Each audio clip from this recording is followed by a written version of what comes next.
Hey guys, hello and welcome back to Roy classes. मैं आकाश कुमार रॉय स्वागत करता हूं आपका आपके चैनल रॉय क्लासेस पे। सो गाइस, पिछले वीडियो में हमने बात की थी एक्सरसाइज 3.6 के क्वेश्चन नंबर सेकंड, और उसके साथ ही हमने डिस्कस किया था एग्जाम्पल नंबर 19। दोनों क्वेश्चन हमने डिस्कस कर लिए थे। सो आज इसे आगे कंटिन्यू करेंगे और बात करेंगे क्वेश्चन नंबर। सो गाइस, अब हम डिस्कस करते हैं हमारा सेकंड क्वेश्चन है Two women and a 5-man can together finish an embroidery work in 4 days, while 3 women and a 6-man can finish it in 3 days. Find the time taken by one woman alone to finish the work, and also time taken by one man alone. Question आपसे ये कह रहा है कि एक embroidery work है। अब इस एम्ब्रॉयडरी वर्क के पार्ट ऑफ वर्क को आप ये समझ लीजिए कि एक वर्क का पार्ट है, जिसको अगर 2 औरतें और 5 आदमी एक साथ करते हैं तो ये वर्क खत्म हो जाता है 4 दिनों में, फिनिश होता रहता है 4 डेज में। और अगर इसी वर्क को 3 women and 6 man can finish it in 3 days, यानी अगर इसी वर्क को 3 औरतें और 6 आदमी एक साथ करें तो ये खत्म हो जाता है 3 दिन में। तो आपको क्या करना है, आपको ये फाइंड करना है कि अगर इसी पूरे वर्क को एक औरत या फिर एक आदमी अकेले करे तो वो कितने दिन में इसको फिनिश कर पाएगा। आपको ये फाइंड करना है। आप लेट कर लेंगे, आप स्टार्टअप ले लेंगे, बट आपको करना क्या है, थोड़ा सा उसके बारे में जानकारी ले लेते हैं। जैसे मान लीजिए आपको एक वर्क करना है। अब ये वर्क आपको ख़त्म करना है, फिनिश करना है 10 डेज में। अब 10 डेज में आपको ये वर्क आपको फिनिश करना है, तो ये वर्क है आपका। आप क्या करेंगे, आप इसको 1 2 3 4 10 इक्वल पार्ट में डिवाइड कर लेंगे। ये आपका first, second, third, fourth, fifth, 6, 7, 8, 9, 10 equal part में हो गए। अब जब आपने 10 इक्वल पार्ट में डिवाइड कर लिया तो ये जो आपका पहला पार्ट है ये क्या है, ये इस टोटल 10 का 1/10 है, यानी 10वां हिस्सा। वैसे ही ये भी इसका 10वां हिस्सा होगा, ये भी इसका 10वां हिस्सा होगा, ये भी इसी तरीके सारे इस पूरे पार्ट के 10वें हिस्से होंगे। अब आपको 10 दिन में ये वर्क ख़त्म करना था, फिनिश करना था। तो आपने क्या किया, पहले दिन में इस टोटल वर्क का 1/10 पार्ट किया, यानी इसका 10वां हिस्सा किया। अगले दूसरे दिन में भी आपने इसका 10वां हिस्सा किया, तीसरे दिन में भी आपने 10वां, चौथे दिन में भी 10वां, ऐसे करते करते आपने 10वें दिन भी सिर्फ और सिर्फ इसका 1/10 पार्ट ही किया। तो अब आप ये देखिए, आपने 10 डेज में किसी एक वर्क को फिनिश करना था तो आपने उसको 10 इक्वल पार्ट में डिवाइड किया। तो इससे ये हुआ कि आपको किसी भी दिन ज़्यादा या किसी भी दिन कम वर्क करने की ज़रूरत नहीं पड़ी। ऐसा नहीं हुआ है कि आप 10 दिन के वर्क को 5 दिन बैठ के आराम से गुजार दें, फिर बाकी के बचे 5 दिनों में आपने उस वर्क को डबल यानी दो गुना मेहनत करके उसको ख़त्म करने की कोशिश की। ऐसा आपने नहीं किया, आपने अपने ऊपर बर्डन नहीं आने दिया। आपने क्या किया, सिर्फ और सिर्फ उसको 10 इक्वल पार्ट में डिवाइड कर लिया, और 10 इक्वल पार्ट में डिवाइड करने के बाद आप हर रोज़ एक सीमित समय में और एक मतलब निश्चित मात्रा में आप उसको करते गए। और जैसे ही आपने हर अपना जो वर्क था एक कंप्लीट पार्ट, उसको जैसे जैसे आप कंप्लीट करते गए आपका जो वर्क है वो फिनिश होता है। अब आप यहाँ ये देखिए कि आपको जो वर्क ख़त्म करना था, जो आपको वर्क फिनिश करना था, और जितने दिन में आपको फिनिश करना था आपने उतने ही दिन में इसको डिवाइड कर दिया। सपोज वर्क आपका यही होता और आपको इसे 5 डेज में डिवाइड करना होता, तो 1 2 3 4 एंड 5, तो ये 1 2 3 4 5 आपने इसको 5 पार्ट में डिवाइड कर लिया। 6 डेज में करना होता तो आप 6 डेज में डिवाइड कर लेते। ऐसे ही आप जितने दिन में आपको करना होता फिनिश, आप उतने दिन में इसको डिवाइड कर। अब अगर एक दिन में आपने इस काम को किया है तो आपने कितना किया है, इस टोटल वर्क का 1/10 पार्ट अगर आपने इसको किया है। अगर आपने इसको किया है तो ये हो जाएगा एक दिन में इसका 1/5 पार्ट, तो इसका 5वां हिस्सा या फिर इसका 10वां हिस्सा। ठीक इसी तरीके से हमारा यहाँ पर भी वर्क होगा। अब आप ये देखिए कि दो औरतें हैं। अब 2 औरतें और 5 आदमी एक साथ ख़त्म करते हैं 4 दिनों में। तो 2 औरतें एक दिन, 4 दिन में हमारा काम ख़त्म होना है। तो 4 दिन में ख़त्म होना है मतलब इसको हमें 4 बराबर भागों में बांटना है। पहले दिन में हम इसका 1/4 करेंगे, दूसरे दिन में हम इसका 1/4 करेंगे, तीसरे दिन में भी हम इसका 1/4 करेंगे, और चौथे दिन में भी हम इसका 1/4 ही करेंगे। चारों दिन का वर्क हमारा बराबर होगा और बराबर वर्क हमारा सेम टाइम पे ख़त्म हो जाएगा, फिनिश हो जाएगा जितना समय हमें दिया गया है। और उनमें ये काम कितना करेंगे, 1/4 1/4 1/4 1/4। और ये 1/4 जो है ये इनके एक दिन का काम है, 1 डे वर्क और ये वन डे वर्क कितने लोग कर रहे हैं, ये 2 औरतें और 5 लोगों के एक दिन का काम है जो उस टोटल वर्क का 1/4 हुआ है। एक दिन का काम है जो उस टोटल वर्क का 1/4 हुआ है। तो चलिए स्टार्ट करते हैं क्वेश्चन। ज़्यादा डिटेल में जाएंगे तो कंफ्यूज होंगे। क्वेश्चन देखेंगे और क्वेश्चन में आपको आसानी से समझ में आएगा। तो हमें क्या निकालना है, हमें फाइंड करना है वन डे वर्क। तो वन डे वर्क हमें फाइंड करना है कि एक वुमेन उस वर्क को कितने दिन में फिनिश करेगी या फिर एक मैन उस वर्क को कितने दिन में फिनिश करेगा। तो let the number of days a woman can finish a work. Number of days a woman can finish the work. Can finish the work is X days. यानी number of days a woman can finish the work in X days, यानी वो X दिन में इसको finish कर सकती है। और फिर number of days a man can finish the work, ये हो जाएगा हमारा वाई डेज। यानी जो वुमेन है हमारी वो एक्स डेज में इस वर्क को फिनिश कर सकती है और जो मैन है हमारा वो वाई डेज में फिनिश कर सकता है। अब आप ये देखिए, अगर वुमेन को एक्स दिन लगते हैं, टोटल उसके कितने दिन लगेंगे, एक्स डेज। तो एक्स दिन अगर उसके लगते हैं तो वो एक दिन में कितना वर्क करेगी, इस एक्स दिन में लगने वाले वर्क का एक्स पार्ट। यानी जैसे आपने यहाँ देखा कि आपने 10 दिन में वर्क को ख़त्म करना था तो आपने 10 से डिवाइड किया, आपको 5 दिन में ख़त्म करना था तो आपने 5 से डिवाइड किया, यहाँ आपको 4 दिन में ख़त्म करना था तो 4 से डिवाइड किया, तो आपका एक एक दिन का वर्क निकल आया। तो यहाँ आपको एक्स दिन में इस वर्क को फिनिश करना है। तो जब आप एक्स दिन में फिनिश करेंगे तो आपका वन डे वर्क क्या हो जाएगा, 1/x। यानी ये उस औरत का, यानी इस एक औरत का एक दिन का वर्क निकल के आया। उसी तरीके वाई एक मेल के लिए है, यानी एक मेल जो है वो इस वाई डेज में इस वर्क को क्या कर रहा है, फिनिश कर रहा है। तो उसका वन डे वर्क क्या हो जाएगा, 1/y, यानी उसके नंबर ऑफ डेज से आप सब्ट्रैक्ट कर दो, डिवाइड कर दोगे तो आपको वन डे वर्क मिल जाएगा। तो सबसे पहले हमें फाइंड करना था वन डे वर्क, यानी एक दिन में एक औरत कितना काम कर सकती है या फिर एक दिन में एक आदमी कितना काम कर सकता है। तो बस मिल गया हमें। अब इसके आगे हम सॉल्यूशन करते हैं। One day work of a women, ये हो जाएगा हमारा 1/x एंड वन डे, यहाँ ऑन लिख दिया है, one day work of a man, ये हो जाएगा आपका 1/y। One day work of women निकल के आया 1/x, one day work of man निकल के आया 1/y। अब आप ये देखिए क्वेश्चन क्या कह रहा है आपका, केस फर्स्ट में हम आते हैं।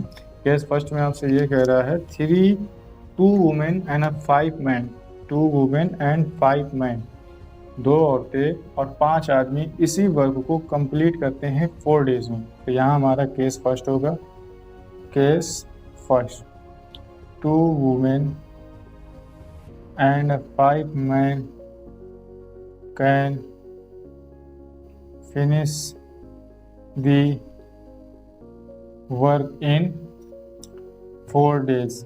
अब आप ये देखिए कि हमने यहाँ 2 वुमेन लिए और एक वुमेन का कितना है 1/x, ऐसे ही 5 मैन है हमारे और एक मैन का एक दिन का वर्क कितना है 1/y। तो ये हो जाएगा 2 × 1/x plus 5 × 1/y is equal to. अब आप ये देखिए 2 औरतें अपना एक एक दिन का काम करती हैं, 5 पुरुष अपना एक एक दिन का काम करते हैं, तो जो टोटल वर्क होगा वो भी तो इनके एक ही दिन का होगा।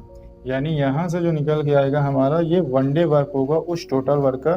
टोटल वर्क हमारा 4 डेज में खत्म फिनिश हो रहा है, तो वन डे वर्क क्या हो जाएगा 1/4 हो जाएगा। अब आपको इसे सॉल्व करना है, सॉल्व करेंगे तो आपका क्या हो जाएगा 2/x प्लस का 5/y is equal to 1/4। LCM लेंगे आप, चाहो तो अभी आप एलसीएम मत लीजिए, अभी आप इसको इक्वेशन फर्स्ट कंसीडर कर लीजिए। अब इसके बाद केस सेकंड क्या कह रहा है, केस सेकंड आपसे ये कह रहा है अगर इसी वर्क को 3 women and 6 man can finish in 3 days, यानी 3 औरतें और 6 पुरुष करें तो वो 3 दिन में ख़त्म हो जाता है। यानी 3 women and 6 man can finish in 3 days। तो यहाँ भी हमारा वही होगा, 3 वुमेन है बट उनका वन डे वर्क क्या है 1/x, तो ये होगा 3 into one day work plus का 6 मैन है और उनका one day work 1/y is equal to total work हमारा 3 डेज में फिनिश हो रहा है, तो इसका 1/3 हो जाएगा। सॉल्व करेंगे ये 3/x प्लस का 6/y is equal to 1/3। Now this is your equation second.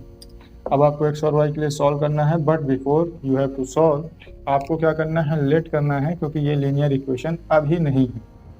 तो आप लेट करेंगे, let 1/x is equal to p and 1/y is equal to q। आपका इक्वेशन क्या बनेगा, सो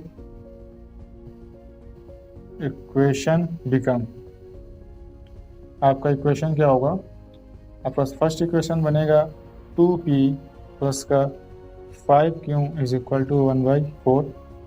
और आपका सेकंड इक्वेशन क्या बनेगा, पहले तो आप इसे और थोड़ा सा सॉल्व कर लीजिए, ये 4 आप LHS में जाएगा तो इक्वल में मल्टीप्लाई होगा, यानी ये हो जाएगा 8p प्लस का 20q is equal to 1। Now this is your equation third. और आपका चौथा इक्वेशन, दूसरा इक्वेशन मॉडिफाई होकर चौथा बनेगा, और वो क्या बनेगा, 3p प्लस का 6q is equal to 1/3। Cross multiply करेंगे आप तो ये कितना हो जाएगा, 3 3 जा 9p प्लस का 18q is equal to 1। Now this is your equation third. अब आपको क्या करना है, तीसरे और चौथे इक्वेशन को सॉल्व करना है। तो तीसरे और चौथे इक्वेशन को सॉल्व करने के लिए आपको क्या करना है, तीसरे इक्वेशन में आपको मल्टीप्लाई कराना है, तीसरे इक्वेशन में आपको मल्टीप्लाई कराना है 9 का, और चौथे इक्वेशन में मल्टीप्लाई कराना है 8 का। जब आप ऐसा करेंगे तो क्या होगा, आपका p जो है वो इक्वल हो जाएगा। मल्टीप्लाई कराने के बाद आपका इक्वेशन क्या बनेगा, 9 8 जा 72p प्लस का 9 2 जा 18 यानी 180q इज इक्वल टू 9 1 जा 9। इसके बाद आपका सेकंड इक्वेशन ये है, ये आपका 8 9 जा कितना हो जाएगा 72p प्लस का 8 8 जा 8 18 जा कितना 18 8 जा कितना हो जाएगा 18 8 जा हो जाएगा 144 q इज इक्वल टू ये हो जाएगा आपका 8। अब आपको सब्ट्रैक्ट करना है, या आप सब्ट्रैक्ट करेंगे, सब्ट्रैक्शन ये एलिमिनेट हो गया। 180 से आप 144 सब्ट्रैक्ट करेंगे तो आपको ये कितना होगा, ये हो जाएगा 36। ये हो जाएगा आपका 30, 10 में से 4 गया 6, और ये हो जाएगा आपका 7 में से 4 गया 3, यानी 30 q इज इक्वल टू ये आएगा 1, यानी q इज इक्वल टू निकल गया है 1/36। ये आपके q की वैल्यू है। अब आप p के लिए सॉल्व करेंगे तो आप p की वैल्यू को q की वैल्यू को रखेंगे, तो जब आप q की वैल्यू को रखेंगे तो क्या हो जाएगा आपका, put q is equal to 1/36 in equation third में हम रखेंगे। तो इक्वेशन थर्ड हमारा क्या है, इक्वेशन थर्ड है हमारा 8p प्लस का 20q इज इक्वल टू 1। यहाँ हम रखेंगे तो ये हो जाएगा 8p प्लस का 20 मल्टीप्लाई 1/36 इज इक्वल टू 1। यहाँ हम सॉल्व करेंगे, कितना हो जाएगा, इसको ब्रेक करेंगे और कितने से 4 से, तो ये 5 टाइम में जाएगा और ये 9 टाइम में जाएगा। अब आपका इक्वेशन क्या बना, आपका इक्वेशन बना 8p प्लस का 5 multiply 1 is equal to 5 divide by 9q is equal to 1। जैसे आपका 9 से एलसीएम लेंगे कितना हो जाएगा 72, और ये 1 मिनट, ये q की वैल्यू तो हट गई। अब ये 5/9 आपका इक्वल को उस पर आ जाएगा तो क्या बनेगा, आपका 8p इज इक्वल टू बनेगा 1 माइनस का 5/9। सॉल्व करेंगे आप, ये 9 में से एलसीएम लेंगे कितना हो जाएगा, 8p is equal to 9 minus का 5/9। इसको आप सॉल्व करेंगे तो ये हो जाएगा आपका 8p इज इक्वल टू 9 में से गया आपका 5 तो कितना हो जाएगा 4/9। अब ये 8 आपका इक्वल किस पर आएगा तो मल्टीप्लाई होगा, और जब ये मल्टीप्लाई होगा तो आपका इक्वेशन क्या बनेगा, p is equal to 4 divide by 8 multiply 9। इसको आप ब्रेक करेंगे, 4 1 जा 4, 4 2 जा 8, यानी p इज इक्वल टू निकल के आया 1/18। p की वैल्यू निकल के आई 1/18। अब आपको सॉल्व करना है x और y के लिए। सो x और y को हम यही सॉल्व करते हैं। देखिए हमने क्या माना था, हमने माना था 1/x is equal to P and 1/y is equal to Q, हमने ये माना था। तो फॉर x, अब x के लिए सॉल्व कर रहे हैं, 1/x इज इक्वल टू था p, तो p की वैल्यू क्या निकल के आई है, p की वैल्यू निकल के आई है 1/18, तो हम यहाँ रखेंगे तो ये हो जाएगा 1/x is equal to 1/18, reciprocal करेंगे तो x इज इक्वल टू निकल के आएगा 18, ये x की वैल्यू निकल के आई। अब हम सॉल्व करेंगे y के लिए, तो फॉर y के लिए सॉल्व करेंगे, 1/y इज इक्वल टू क्यों था, y की वैल्यू रखेंगे, क्यों की वैल्यू रखेंगे 1/36, यानी 1/y इज इक्वल टू 1/36, यहाँ से निकल के आया y is equal to 36, reciprocal करने के बाद y इज इक्वल टू 36 निकल के आया। ये आपके फाइनल आंसर, फाइनल आंसर आपका क्या निकल के आया, फाइनल आंसर आपका ये निकल के आया है कि जो एक वुमेन है वो उस वर्क को 18 डेज में फिनिश कर सकती है, और एक जो मैन है वो उसी वर्क को 36 डेज में फिनिश कर सकता। तो गाइस चलिए डिस्कस करते हैं एक्सरसाइज का लास्ट क्वेश्चन, क्वेश्चन नंबर 2 का 3rd पार्ट। आपका क्वेश्चन है, Ruhi travels 300 kilometre to her home partially by train and partially by bus. She takes 4 hours if she travels 60 km by train and remaining by bus. If she travels 100 km by train and remaining by bus, she takes 10 minutes longer. Find the speed of a train and a bus. इस question में आपसे ये कह रहा है कि रूही जो है वो अपने घर से 300 किलोमीटर की डिस्टेंस पे है, उसे अपने घर की जो अपने घर तक की जो डिस्टेंस है उसे कवर करना है, और वो इसको 2 तरीक़ों से कवर कर सकती है, और दोनों तरीक़ों में अलग अलग समय लगता है। पहला कह रहा है कि अगर रूही अपने घर जाने के लिए पहले 60 किलोमीटर का जो डिस्टेंस है उसको ट्रेन से, और बाकी बची डिस्टेंस को अगर वो बस से कवर कर ले, तो उसे इस डिस्टेंस को कवर करने में टोटल समय 4 आवर लगते हैं।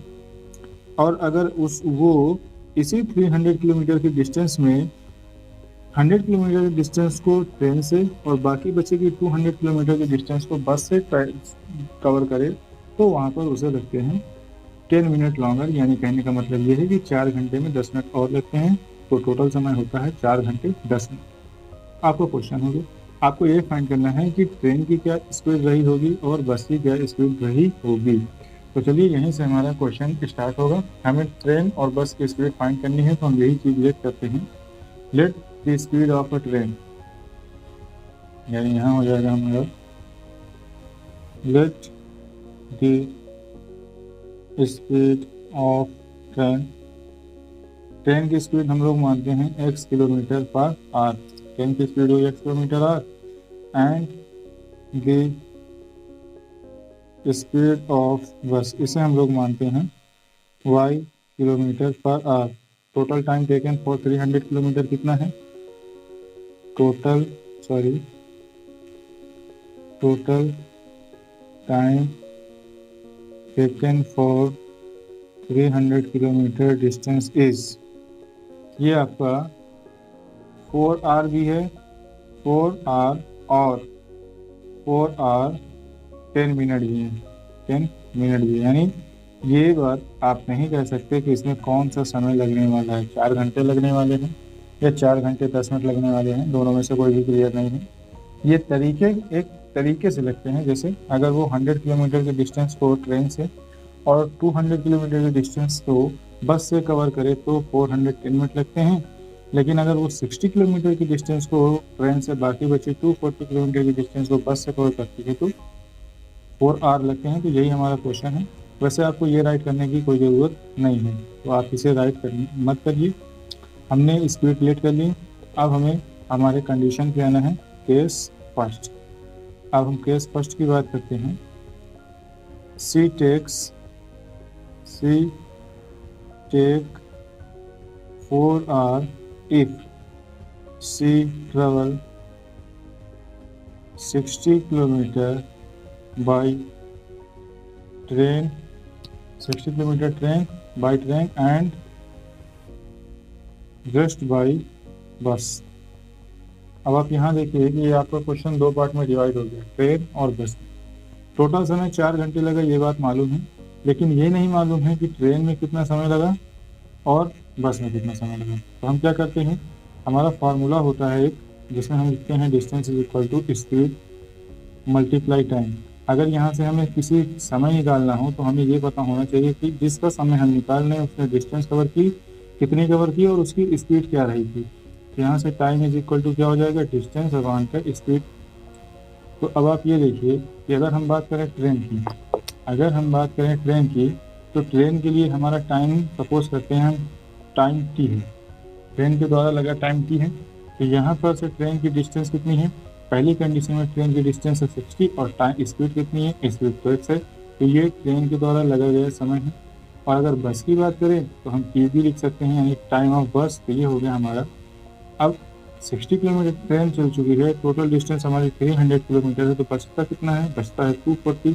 तो 240 डिस्टेंस हो गई और टाइम स्पीड कितनी है, y। तो ये बस के द्वारा लगा गया समय।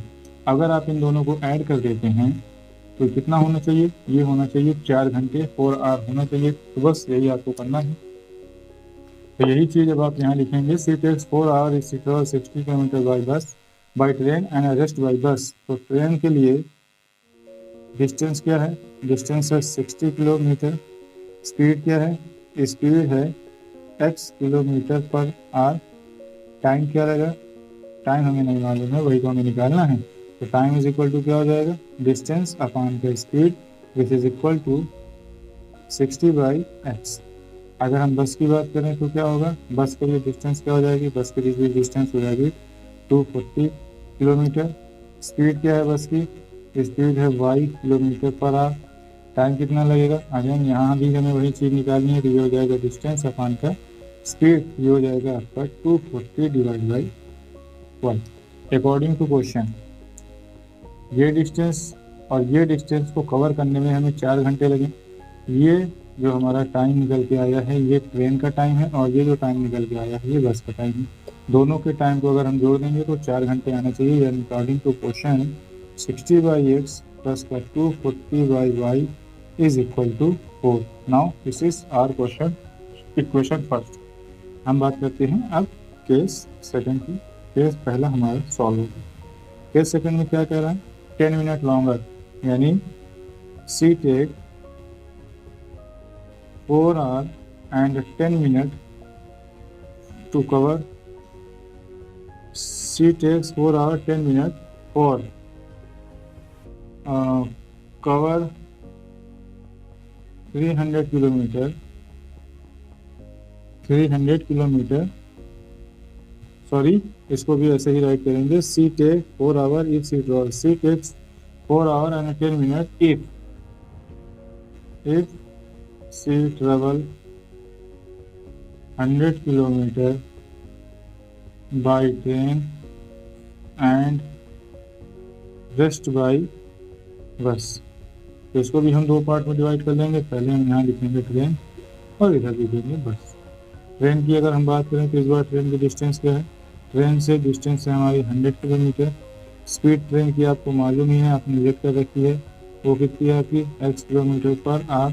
टाइम आपको निकालना है, क्योंकि आपको यहाँ फिर से ये बात नहीं मालूम है कि टाइम कितना लगेगा, सिर्फ इतना कहा गया है कि टोटल दोनों में जब आप एक साथ डिस्टेंस कवर करते हैं तो 4 घंटे 10 मिनट लगते हैं, लेकिन बस के लिए और ट्रेन के लिए अलग अलग कितना समय लगता है ये नहीं मालूम है। तो टाइम इज इक्वल टू कितना हो जाएगा, डिस्टेंस अपॉन का स्पीड, ये हो जाएगा आपका 100 बाई x। इसी तरीके बस के लिए अगर हम बात करें तो डिस्टेंस क्या हो जाएगी, अब बस के लिए डिस्टेंस कितनी हो जाएगी 200 किलोमीटर। स्पीड आपकी दे रखी है कितनी है, y kilometre per hour. Time आपको निकालना है, तो टाइम इज इक्वल टू हो जाएगा डिस्टेंस अपॉन का speed which is equal to 200 divide by 1। अब आप ये देखिए यहाँ पे आपका जो टाइम है वो आवर और मिनट दोनों में है। तो सबसे पहले आप उसको कन्वर्ट कर लीजिए आवर में। तो according to question time taken कितना है, according to question total time कितना है 4 प्लस 10 बाई 60। हमने मिनट को 60 से डिवाइड कर दिया तो वो भी हमारा आवर बन गया। 0 से 0 कैंसिल आउट हुआ, जो 4 plus 1 by 6 is equal to 4 6 24 plus का 1 by 6 which is equal to 25 by 6। Now this is your final time, इतना समय आपका लगा। अब 25 बाई 6 आर ये आपका समय लगा। अब आप इसको क्या करिए, इन दोनों को अगर आप ऐड करेंगे तो आपको यही समय आना चाहिए, यानी आपके लिए हो जाएगा 100 बाई x प्लस का 200 by y is equal to 25 by 6। यहाँ से आपका इधर 25 कॉमन है तो आप 25 कॉमन लेंगे तो ये हो जाएगा आपका 4/x प्लस का 8/y इज इक्वल टू 25/6। 25 से 25 कैंसिल आउट हुआ, आपका फाइनल इक्वेशन बनेगा 4/x प्लस का 8/y is equal to 1/6। Now this is your equation 6। अब आपको इन दोनों इक्वेशंस को सॉल्व करना है, इक्वेशन नंबर सेकेंड को, और उसके साथ हमको सॉल्व करना है इक्वेशन नंबर फर्स्ट को। हम एक्स फर्स्ट और सेकंड को सॉल्व करेंगे तो यहाँ हमें एक्स और वाई की वैल्यूज़ मिलेंगी। तो चलिए हम सॉल्व करते हैं। पहला इक्वेशन है हमारा क्या है, 60/x प्लस का 240/y is equal to 4। 60/x plus का 240/y is equal to 4। And second equation है हमारा 4/x प्लस का 8/y is equal to 1/6। This is equation. सबसे पहले आप क्या करेंगे, लेट करेंगे। Let 1/x is equal to p and 1/y is equal to Q. तो आपका इक्वेशन क्या होगा, सो इक्वेशन बिकम, आपका इक्वेशन क्या होगा, ये हो जाएगा आपका 60p प्लस का 240 क्यू इज इक्वल टू 1। एंड ये बनेगा आपका 4p प्लस का 8q इज इक्वल टू 1/6। आप इसका मल्टीप्लाई करेंगे, मल्टीप्लाई मत करिए अभी, ये आपका इक्वेशन थर्ड है, ये फोर्थ है। अब आप ये देखिए, आपको यहाँ एलिमिनेशन करना है। एलिमिनेशन करने के लिए आपको इक्वेशन नंबर 4 में अगर आप 15 का मल्टीप्लाई कर दें तो वो आपका इक्वेशन में p वाला जो वेरिएबल है वो इक्वल हो जाएगा। तो आप इक्वेशन में मल्टीप्लाई करेंगे तो ये लिखेंगे आप मल्टीप्लाई 15 इन इक्वेशन 4। इक्वेशन 4 में आप मल्टीप्लाई करेंगे, आपका फाइनल इक्वेशन क्या बनेगा, पहले आप पहले लिख लीजिए। ये आपको हो जाएगा 60p प्लस का 240 क्यू इज इक्वल टू 1। ये आपका इक्वेशन थर्ड है। और ये आपका मल्टीप्लाई करने के बाद क्या बनेगा, 60p और ये आपका 15 से कितना होगा 120 क्यू इज इक्वल टू, यहाँ आप करेंगे 1/6 का मल्टीप्लाई 15 से करेंगे, 3 2 जो 6, 3 5 जो 15, यानी कितना है 5/2। तो हम यहाँ डायरेक्ट 5/2 लिख रहे हैं। अब हमको क्या करना है, हमको सब्ट्रैक्ट करना है। सब्ट्रैक्ट किससे कर रहे हैं हम, ये हमारा तीसरा इक्वेशन था तो यहाँ हमने लिखा सब्ट्रैक्ट 3rd - 4th, ये हुआ। अब 3rd - 4th हमने किया, अब ये माइनस होगा, ये माइनस होगा, अभी माइनस होगा, ये कैंसिल आउट होगा। यहाँ 4 है तो यहाँ 4 है और यहाँ भी 4 है। अब इसको हम सॉल्व करेंगे, 240 से 120 घटाएंगे तो कितना होगा 120 Q is equal to 4 minus का 5/2। सॉल्व करेंगे तो ये 120 क्यू इज इक्वल टू हो जाएगा 4 to the 8 माइनस का 5/2 विच इज इक्वल टू 3/2, यानी 120 क्यू इज इक्वल टू 3/2। क्यों की वैल्यू निकालनी है, 120 इक्वल टू स्क्वायर आएगा तो ये 120 मल्टीप्लाई 3/2 इज इक्वल टू क्यों को स्क्वायर लेके आएंगे तो ये 1 डिवाइड में हो जाएगा और ये 3 से ये कटेगा, कितने जाएंगे 40 टाइम, यानी क्यू इज इक्वल टू होगा 40 × 2 विच इज इक्वल टू 1/80। ये आपके क्यू की वैल्यू है। अब आपको पी के लिए सॉल्व करना है तो आप वैल्यू को पुट कर दीजिए। Put Q is equal to 1/80 in equation third. Equation third आपका क्या है, 60p प्लस का 240 क्यू इज इक्वल टू 4। यहाँ आप वैल्यू रखेंगे तो ये 60p प्लस का 240 मल्टीप्लाई 1/80 इज इक्वल टू 4, क्योंकि वैल्यू हमने 1/80 रखी। अब इसको ब्रेक करेंगे, ये 3 टाइम में ब्रेक हो जाएगा, 3 आपका इक्वल टू आ जाएगा, 4 से सब्ट्रैक्ट हो गया, यानी 60p is equal to 4 minus का 3। यहाँ से 60p इज इक्वल टू निकल के आएगा 1, तो p इज इक्वल टू निकल के आएगा 1/60। अब आपको इसे x और y के लिए सॉल्व करना है। तो फॉर x यहाँ लिख रहे हैं, फॉर x, जब आप x के लिए इसे सॉल्व करेंगे तो आप क्या करेंगे, आपने जो लेट किया था आप वही लिखेंगे, यानी आपने लेट किया था 1/x is equal to p। 1/x is equal to आपने p लेट किया था, ये 1/x is equal to p की वैल्यू क्या है, p की वैल्यू है 1/60। तो आप यहाँ से रेसिप्रोकल करेंगे तो x की वैल्यू निकल जाएगी 60। ये आपके x की वैल्यू है, ये आपका कुछ। उसके बाद आप सॉल्व करेंगे y के लिए, तो आपने y के लिए सॉल्व किया तो आपको यहाँ से वैल्यू क्या मिलेगी, y 1/y is equal to क्यों था, y की वैल्यू क्या है, क्यों की वैल्यू है 1/80। तो आप रखेंगे 1/y इज इक्वल टू 1/80, 80 तो आप इसे रेसिप्रोकल करेंगे तो वाई इज इक्वल टू क्या निकल के आएगा 80। तो ये एक्स और वाई किसके लिए थे, एक्स और वाई आपके स्पीड थी, तो एक्स की वैल्यू क्या निकल के आई है 60, यानी आपकी जो स्पीड है ट्रेन की वो कितनी है, वो है 60 किलोमीटर पर आवर, एंड आपकी जो बस की स्पीड है वो कितनी है, वो है 80 किलोमीटर पर आवर। तो ये रहा आपका क्वेश्चन नंबर लास्ट का फाइनल आंसर। सो गाइस, इसी के साथ ही आपकी एक्सरसाइज 3.6 कंप्लीट हुई। अब आपके पास बचती है एक्सरसाइज 3.7। अब 3.7 आपके एग्जामिनेशन पॉइंट ऑफ व्यू से नहीं है, बट फिर भी आपको इसको लगाना है। और इसमें अगर आपको कोई क्वेश्चन फंसता है तो आप बेझिझक बिना किसी हेजिटेशन के आप कमेंट बॉक्स में अपने क्वेश्चन को राइट कीजिए, आपको सोल्यूशन प्रोवाइड किया जाएगा। और नेक्स्ट वीडियो में हम बात करेंगे चैप्टर 3 के एग्जाम्पल्स की। जैसे हमने क्वेश्चन नंबर 9 डिस्कस किया था, वैसे ही हम बाकी के सारे एग्जाम्पल्स भी डिस्कस करेंगे। सो गाइस, आज की वीडियो में बस इतना ही, मिलते हैं नेक्स्ट वीडियो में। Thank you and keep learning.